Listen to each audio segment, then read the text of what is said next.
In this tutorial, I'm going to show you how you can make it to where a pivot table will automatically show the variance from the prior item or month in this example with ease.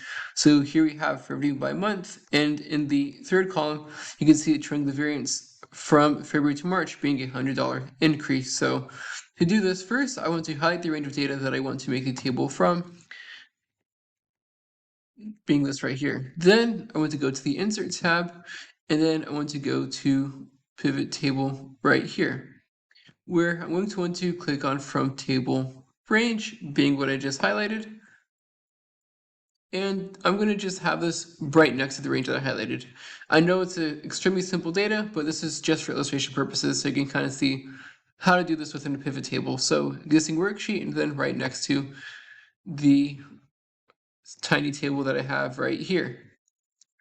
Now, first we're going to build the pivot table by having the months in the row, and we're just going to ungroup this by highlighting it, right-clicking, and then selecting ungroup, just so that way it shows the individual months like so. Now we're going to get the value that we want to have the pivot table based on, in this example being revenue, but it might be something different.